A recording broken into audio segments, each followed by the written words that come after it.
Buenas, espero que anden bien. Vamos a empezar la clase de hoy con otro repaso, ¿sí? De lo que son los géneros literarios. La clase pasada ya vimos lo que era literatura, ¿sí? La definición de la RAE, las características y demás. Y ahora vamos a ver los géneros literarios, ¿sí? Hay tres grandes géneros literarios que yo los puedo diferenciar en narrativo, lírico y dramático, ¿sí?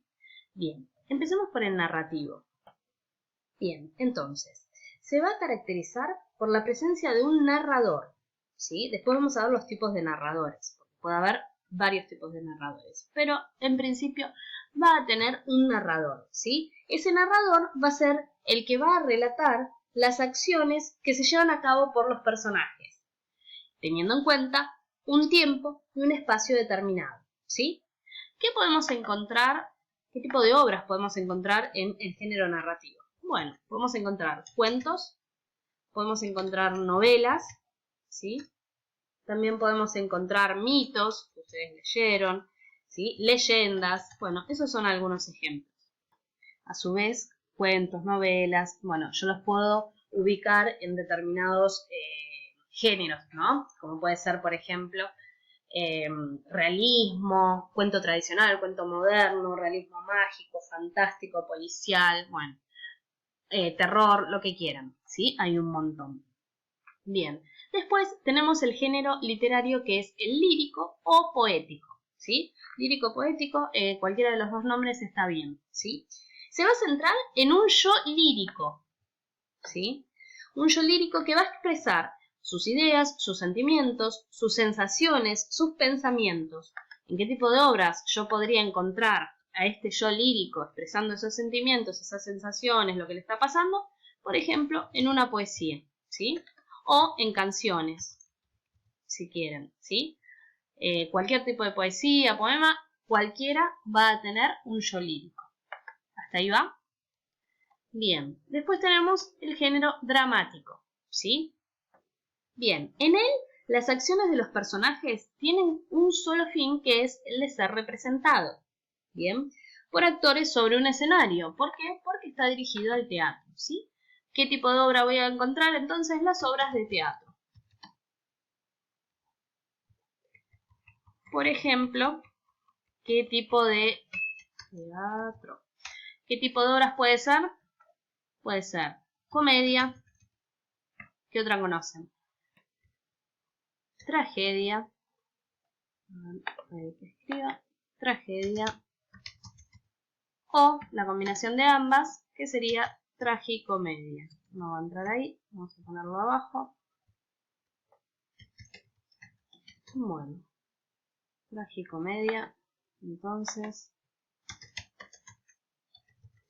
¿Puede haber otros tipos? Sí, puede haber otros tipos. Bien. ¿Sí? Hasta acá entonces los géneros. ¿Vamos bien? Después, lo que viene entonces es hablar de la noción de verosimilitud, ¿sí? La noción de verosimilitud es muy importante. Tengan en cuenta que para hablar de literatura vamos a hablar bastante de esta noción, ¿sí? ¿Cómo hago para acordarme bien esta palabrita si no la conozco? Vero viene de verdad y similitud de similar, ¿sí? Similar a la verdad, parecido a la verdad, ¿sí?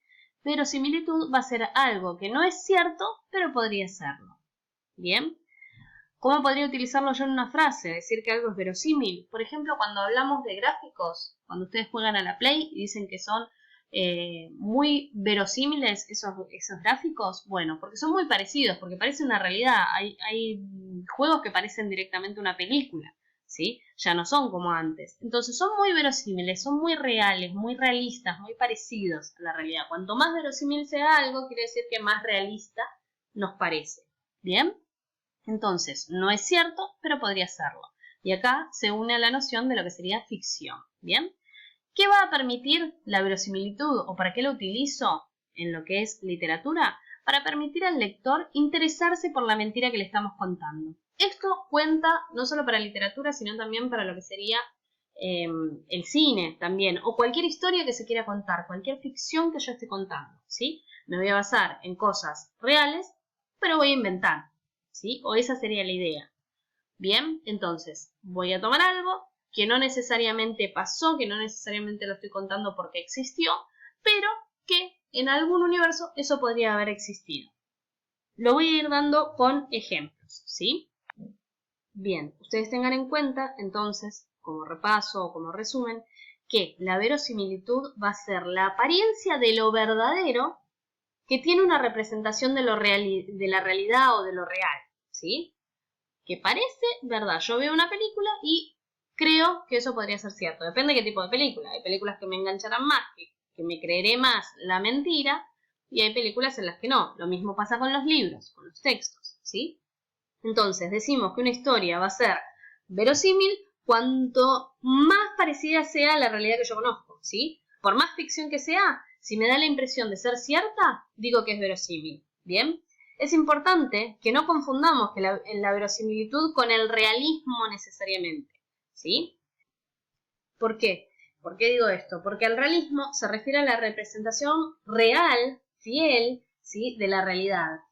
Que la imita de principio a fin en el mundo ese en que vivimos. O sea que nosotros lo reconocemos porque lo conocemos, porque vivimos en ese mundo, porque lo asociamos a las cosas naturales que conocemos. Sin embargo, algo puede resultar tan verosímil en una historia realista como en una no realista. Y ahora más adelante vamos a ver ejemplos, ¿sí?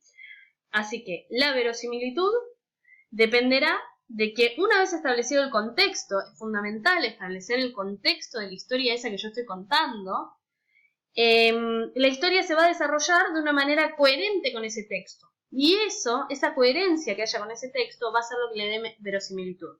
Por ejemplo, yo puedo tener una película o un libro como Harry Potter, ¿sí? En el que hay magia, y nosotros no vivimos en esa realidad donde las escaleras se mueven, no una escalera mecánica, ¿no? Sino una escalera fija que se mueve, o las velas flotan y se encienden, o los cuadros te permiten atravesarlos si hay seres que ya murieron y están ahí moviéndose. O sea, todas esas cosas que pasan en Harry Potter en nuestra realidad no existen, no suceden, no son verosímiles, no son creíbles.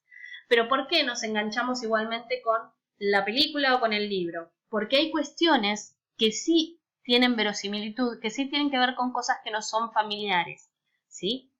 Si yo no logro de alguna manera entrar en contacto con esa historia o con ese personaje, entonces lo más probable es o que abandone la película o que abandone el libro y no lo siga, ¿sí? Yo tengo que tener una cierta conexión con ese personaje, ese lugar, ese contexto, lo que sea.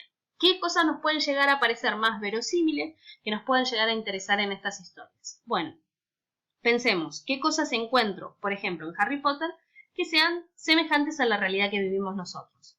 Bueno, la primera sería que él tiene una familia adoptiva, ¿sí? ¿Existen niños que tengan familias adoptivas? Sí, existen. ¿Puede pasar? Sí, puede pasar que la tía se haga cargo porque los padres murieron, ¿sí? ¿Es una realidad? Sí, es una realidad en el mundo de Harry Potter y también en nuestro mundo. O sea que hasta ahí es verosímil. ¿Puede pasar que el chico lo llamen para ir a un colegio? ¿Que haya entrado en un colegio determinado? Sí, puede pasar. No puede pasar que vaya al colegio de la forma en que él va, atravesando una pared, ¿sí?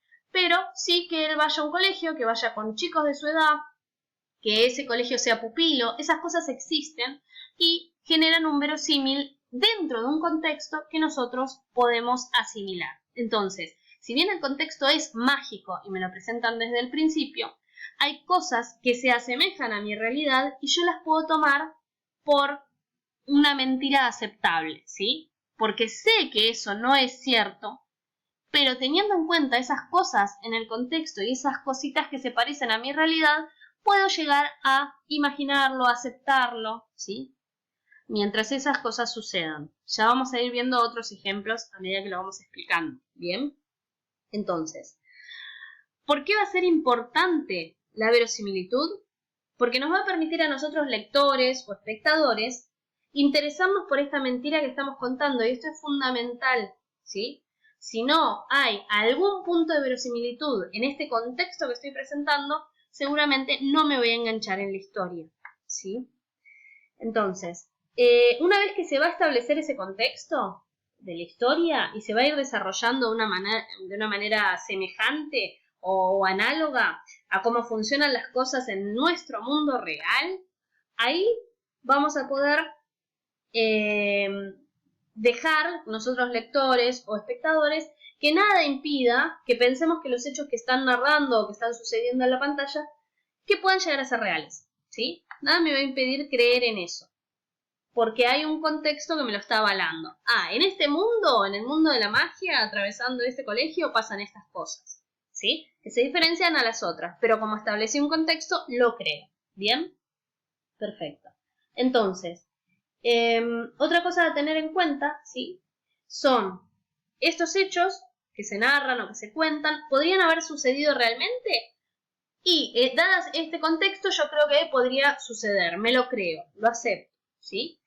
Ya sea en una ciudad, en otra época del mundo, lo que sea, ¿sí? Me puedo sentir inmerso en esa peripecia que van a ir cruzando los personajes porque me están presentando ese contexto determinado.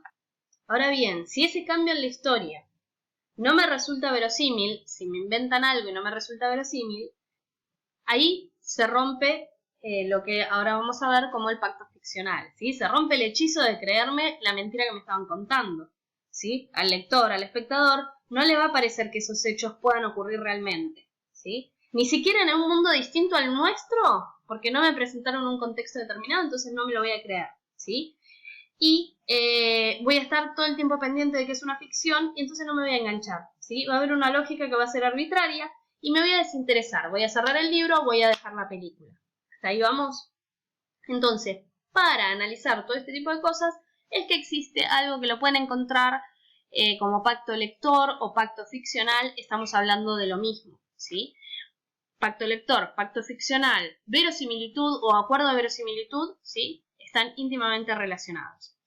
Veamos esto. ¿Cuáles son las normas principales para que exista esta cuestión? ¿Y quiénes participan en el pacto lector o el pacto ficcional? Bueno, los dos participantes principales de la narración van a ser el autor, ¿sí?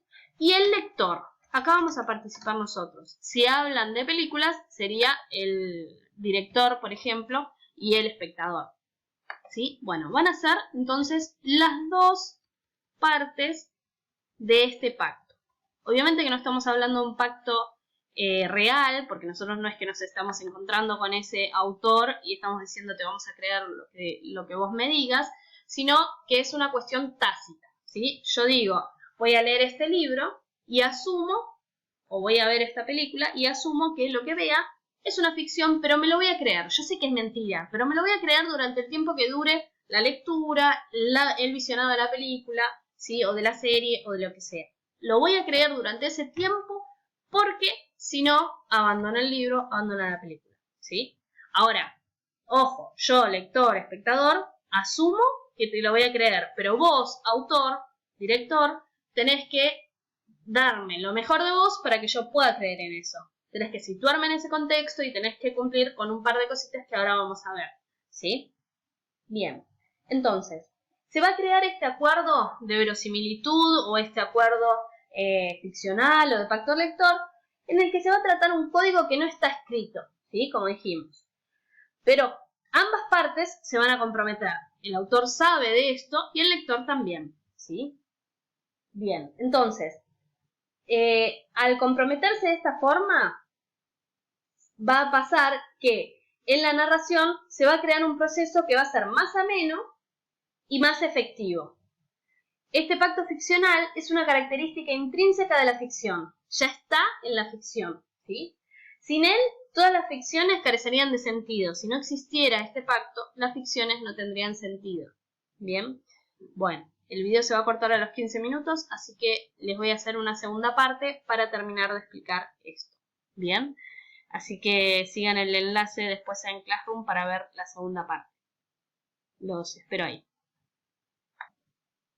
Y seguimos con la teoría del pacto lector. Muchas gracias.